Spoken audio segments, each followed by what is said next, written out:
Welcome to the Butterfly Effect. I'm Chris Horner. This is Paris-Nice Stage 2 2025. Today's race looks like it's going to be a field sprint, right? Pancake flat, 184 kilometers long. We'll call it 110 miles in length. Two categorized climbs, but they come very early in the stage, so there's nothing exciting at the finish to blow up the Peloton, right? Well, it's a flat stage and we're at Paris-Nice. That's why I cover Paris-Nice instead of Trino Adriatico on the Butterfly Effect, because there's always something to cause chaos at Paris-Nice. When the cameras come on, we see there's three riders in the front group, and we see Jonas Abrahamsen is represented up there. Alex Dillet is Total Energy. He was in the break yesterday with the KOM jersey. And Samuel Fernandez from Caja Rural. Now those guys got just a small gap, and we see the Peloton is hot on their heels throughout the early parts of the stage. But when we look at the Peloton back there being led by Soudal Quickstep with race leader Tim Miller, won yesterday's stage, and we look at Lidl Trek with just two riders riding, it doesn't look crazy nervous at this moment. We're still early in the race. We get into about 55 kilometers to go, though. Things start to change as we see the first crash. That's Guillaume Martin. He went through the roundabout over the island on the left side of the island, making the hard right. Looks like he lost the wheels, crashed, gets back up, gets back on the bike, gets back to the Peloton. No foul, no harm right now, it looks like right now for Guillaume Martin. But the stage has just started because now it's getting nervous at the front. We see the three breakaway riders are getting wrapped up, and Jonas Abrahamsen from UNO-X decides he doesn't want that. So he's starting to go solo right now. As he's going solo, the Peloton's getting crazy nervous at 45 kilometers to go. Full drag sprint with teams full on sprinting out of the saddle, side by side, curb to curb, as they're coming up to this right turn. My man Victor Campenaerts is at the front on the left side there when it's going curb to curb, and he'll be the first to come through this right turn here for the action to really start picking up here at stage 2 of Paris-Nice. As he goes through the right turn, he comes out of it wicked fast. He's got a gap on his teammates. You see him look back. He sits up, and then the crashes start happening. It's Laurent Roux back there from Total Energy going down first. He goes down. Florian Seneschal from Arkea Samsic goes over the bar. And then Arnaud Demar, who got second on yesterday's stage, coming from 20th spot, under 1K to go, who looks like he'd be a guy that should be going for a stage victory here on stage 2. Well, he gets what I call an uncontrollable dismount as he goes into Laurent Roux there. He jumps over his bars and both feet land on the ground and then stumbles his way and rolls his way out of it. Not really what I call a crash. Did his bike crash? Absolutely, but I like to call it an uncontrollable dismount when you can kind of walk out of it like it looks like Demar did at this moment. Now he's getting some wheel changes, and at that same point in time, the whole Peloton, half of it at least, is spread out all over the road, and riders are going all over the place on the left side and the right side. But Tim Miller in the race leader's yellow jersey, he got held up in the crash too, and he'll do a bike change. Arnold Demar's doing a bike change at the same time. We look over to the left side in that heap of crashes over there. It's Lidl Trek's Julian Bernard that went down. Then we start looking at the back of the Peloton as everyone's getting their bike change, and it's getting a little bit thinned out as everyone's getting back on their bike, chasing the back of the Peloton. We see Florian Seneschal still laying down on the ground. He'll get lifted up into the stretcher, and we'll see him reach over and loosen up his shoes. So we know he's most likely going to be okay. Certainly probably going to be hurting a lot, though, after this stage 2. With him getting hosted off, we go back up to the Peloton and see it's curb-to-curb craziness. Then we start seeing that the groups back there are on the back of the bumper. Now, on the back of the bumper, right? I'll take you into yesterday's stage 1. Ineos team director got fined for his team being on the back of the bumper. Movistar got fined for that ridiculous incident of parking their car in the middle of the road and almost crashing UNO-X with the director sportif and the mechanic both taking fines and yellow cards. But Ineos got fined for taking their 3 riders that got held up in a crash. Now we go into stage 2 and the whole Peloton crash. Are they going to fine and they're going to yellow card everybody here that's getting on the back of the cars? That's what I mean. You got to let this happen. This is how the riders get back to the Peloton in some kind of manner without pure chaos. They get on the back of the bumpers, they'll ride themselves back up to the back of the Peloton, and then Arnaud Demar is going to go back and get a bike change after about 15 kilometers since the original crash, once he got back on the back of Peloton, and now getting back on again after bike change. We're going into about 31 kilometers to go. Everything's back together at the front of the Peloton, but we still have Jonas Abrahamsen from UNO-X off solo. His time gap went back up to about a minute. We're coming in at 25 kilometers to go, and things are getting nervous again because there's a time bonus sprint coming up. That's what I forgot to mention to you guys at the beginning of the stage here when I was talking about the profile. The time bonification, it starts at about 20 kilometers. So we see the Peloton getting super nervous, curb to curb big time. We're at 23 kilometers to go, so there's still a few kilometers left before the sprint starts proper, and Bora Hansgrohe on the left side telling everyone to slow down. Now we'll see Abrahamsen come across the finish line of today's stage 2. Once he does, that's 6-second time bonus that disappears for the favorites back there racing for general classification. We come into 600 meters to go to this Bonification sprint. Bora Hansgrohe lights it up. I love it how they're telling everyone, slow down, slow down. There's 600 meters to go. Now Bora's going full gas. But Visma Lease, the bike, wants some more time bonus for Jorgensen. So they're going full gas too. And then my man Victor Campenaerts is hitting out at about 200 meters to go. As he hits out, well, he can't quite hit out hard enough because Bora Hansgrohe's Mick Van Dijk is hitting off the wheel there of Victor Campenaerts, but he's got Jorgensen on his wheel. Mick Van Dijk will come through for second, that's 4 seconds, but Jorgensen comes through for third, and that's 2 seconds. Now, what are the other knucklehead GC teams thinking back there? What are you guys doing to give up 2 seconds to Jorgensen again on today's stage 2 and give him time from yesterday's stage? You guys got to sprint him. All the GC teams back there, when we're talking UAE Team Emirates, Brandon McNulty and Almeida back there, you guys don't have to sprint him, but you got a sprinter called Milano. You put Milano up there to sprint against him. If he got held up in the crash and something's wrong with him, then one of the other teams should step up. How about the teams like Skillmost, Little Truck? How about Mads Pedersen steal some time bonus without spending much energy? How about the teams like Warren Barguil with Picnic, with Fabio Jakobsen? If you don't have the legs to win the stage, just have the legs to beat Jorgensen on the time bonuses. I can go down the list to multiple teams that are knuckleheads, but I'll give you at least 7 that are for sure at this moment to give time bonuses on a flat stage with 20 kilometers to go. Now, after they sprinted for that time bonus, there was a crash in the back as the road narrowed up back there, and we're going to see Luke Durbridge go down and Sora Rain from Caja Royale go down. Both of them are leaning up against the left side of the road of the barriers there, and it looks like they both got the same problems with shoulder issues, but I'm just guessing. As we go back up to the front now, we're going full gas, and Abrahamsen has still got the lead. Now we're coming into 18 kilometers, call it 19K to go, into the right turn again. Once we come into this right turn, the Peloton's a little bit split up right here because of the crash at the bonus sprint coming through the finish line.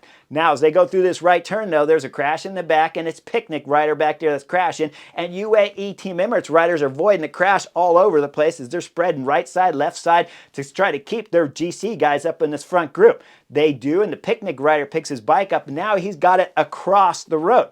But he's literally on the outside of the road as there's multiple groups coming. Once these groups come in, they just barely miss him as we see riders sliding the bike around the rider, the Picnic rider that crashed, as he's standing up with his bike, blocking the exit of this right turn.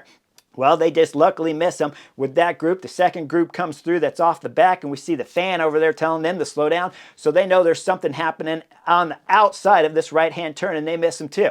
Now, Picnic rider jumps on his bike. They get going. We see the aerial shot. There's 4 Pelotons right now. One up front with the GC favorites and multiple groups back there chasing as you come through this left turn. We're going to see that Movistar have 6 riders in this back group trying to get up to the front to make it all one big Peloton again. And AG2R have at least 4 riders that I saw. Now, as this group's chasing, they're all going to come back together. And we're coming into about 13, 14 kilometers to go. And Johannes Abrahamsen is still off the road going solo. Now, we come into what you thought might start being a semi-calm period right here after all the riders are getting back with only 1 rider up the road. Nope, because now we're coming into about 12, 13 kilometers to go as the road narrows. Once it narrows, Julian Alaphilippe's on the left side of the road, and he's got a World Championship fan waving at him right there, wearing the same band jersey that Julian Alaphilippe's worn not just once, but twice in his career, as he's a 2-time ex-road world champion. He pops back up on the road. Then they go through the left bend, and we see it's Albacine de Koenig rider that's swinging wide there. He comes out on the dirt, and then he's back up on the road. No crash at this moment, but it's twisty, technical, and these guys are doing 65 kilometers an hour. They'll exit this narrow section after 3 kilometers of twistiness and rights and lefts and all over the place, where it's only 4 bike lengths wide. Now once they exit, they're on the big road. It's 9 kilometers to go, and Abrahamsen's still got a gap of about 30 seconds up front. We see the Peloton, it's chaos. Nobody's really got control. Once we come into about 6 kilometers to go, 7 maybe, we see that Visma Lease, the bike's still at the front, and they got all their GC guys in good position.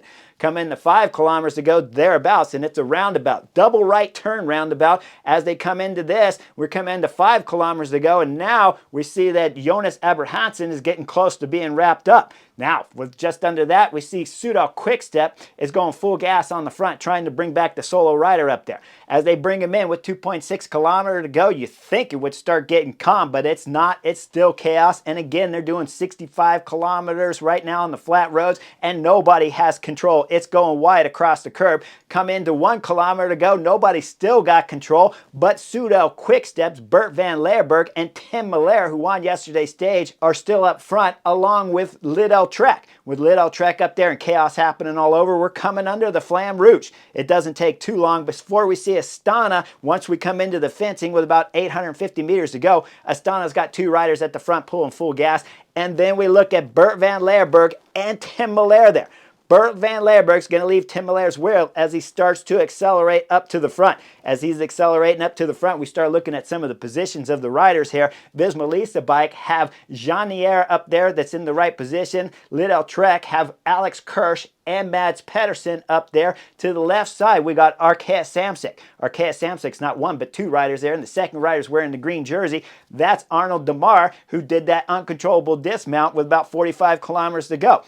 Now, we're going a little bit further, about 600 meters to go, and we look, Bert van Leeuwenberg's hit the front. He's going full gas. Astana riders there. We look at Tim Miller's there, and we look just in front of Tim Miller. Well, that right there is the 2 riders from Lidl Trek. With Alex Kirsch in front of Mads Pedersen, you know Tim Miller's thinking, I'm locked on the Mads Pedersen wheel.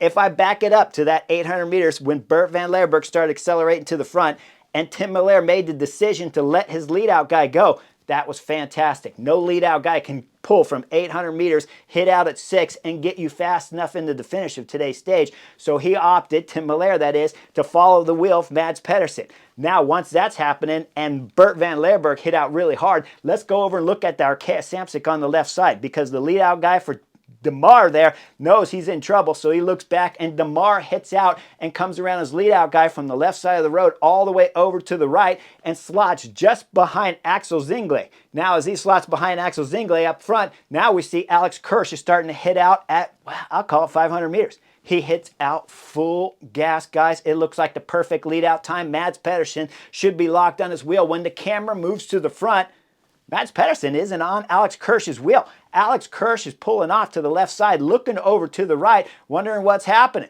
That's what I thought when I was watching it live. Now I'm going to fast forward you to after the stage so we can get the overhead picture to see just exactly what happened to Alex Kirsch. Well, he started his sprint 500 meters. Bert van Leeuwenberg was at the front. He was blowing.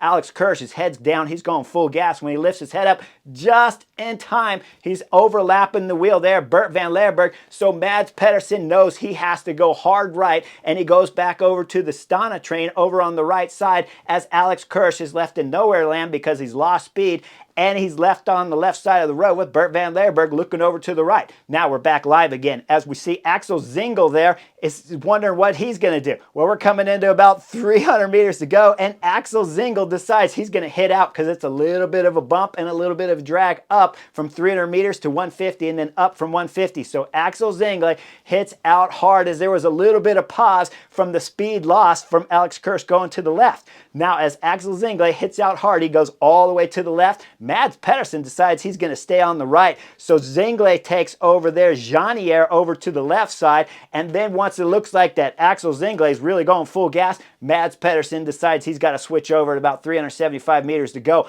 And he's got Tim Miller on his wheel, yesterday's stage winner. As Mads Pedersen's moving over to the left side, he's taking a ton of wind. So's Tim Miller. But Mads Pedersen, as he's coming over, we go to the overhead shot, and let's see what's happening on the left side. Well, on the left side, it's getting interesting because Intermarché's Hugo Page is punching over hard to the left side there and hitting the two-door cycling rider there, Alberto Danesi. Alberto Danesi's bumping hard, but he holds the wheel up. Then you see him complain a little bit as Mads Pedersen now is slotting just on the left side there behind the wheel of Axel Zingli and Arnold Demar, who followed Axel Zingli over to the left side. We got Mads Pedersen sitting third and Tim Miller. Now Hugo Page is not done as we go to the overhead shot. He's going to move over to the right and he's going to bump the FDJ shoulder there hard. Look at the wheels from the front of the shot here as the wheels are just twisted over at an angle there from the FDJ rider Thibaut Grul. As Thibaut Grul holds it up, he's going to go hard over to the right side there, but he's going to hold the bike up. Now we start coming into the last 200 meters to go, and Zingel is still on the front. With the speed of Zingel on the front, Arnold Demar is in an armchair limo ride to a stage 2 victory here for Arkea Samsic. Does he have the legs? I don't know, but Mads Pedersen decides he's hitting out at about 175 meters to go. And Tim Miller is thinking about the same thing a couple meters after the speed there picks up from Mads Pedersen. Tim Miller hits out too. Now Tim Miller's going side by side Mads Pedersen, but he's starting to pass Mads Pedersen, and he's gaining on Zingel. As he's gaining on Zingel, look who's sitting second. It's Johnny Air there from Total Energy sitting second, following the wheel there of Tim Miller. Now we see Mads Pedersen comes up as he comes past the wheel of Arnold Demar. What happened to Demar? The armchair limo ride here for a chance to win at stage 2. Well, Mads Pedersen holds up Arnold Demar because he didn't jump soon enough. Those two are basically bumping shoulders there, and then Zingel moves just over a little bit. Now Demar has to shut off the gas. Mads Pedersen drops a little bit of speed. We're coming into about 100 meters to go. Tim Miller hits out with another acceleration hard to the right side, and Johnny Air from Total Energy is following him over to the right side fencing. We're 60 meters to go. Johnny Air looks over to the right shoulder there, sees he's got a little bit of gap between the fencing, but he doesn't have it for long as Tim Miller closes the gap, starts another acceleration, 40 meters to go. We know right now Tim Miller is looking fantastic. He stops his full sprint out of the saddle, sits down in the saddle with about 10 meters to go, looks back over his shoulder with about 2 meters to go, and celebrates a back-to-back victory here at Paris-Nice while wearing the race leader's yellow jersey. Johnny Air will cross the line for second on the stage. It'll be a bike throw for Hugo Page to take the podium spot away from Mads Pedersen. Or will it be? Well, guys, Hugo Page ends up getting relegated. I don't know if it was for the bump back there on Alberto Danesi or if it was the bump on the FDJ rider Grul, but I gotta believe it was the second one, because when you look at it again from the overhead shot, Hugo Page looked like he pushed it a little bit too hard on the FDJ rider, so he gets bumped to the last on today's stage. And Mads Pedersen gets bumped up to round out the podium here on stage 2 of Paris-Nice. This was an exciting stage. Paris-Nice is never dull, guys. It was fantastic. Tomorrow's the team time trial. Make sure you guys like and subscribe, and we'll see if those time bonuses sprints from yesterday's stage 1 and today's stage 2 for Jorgensen will put him in the race leader's yellow jersey after tomorrow's stage 3. Like and subscribe. I'll see you guys real soon.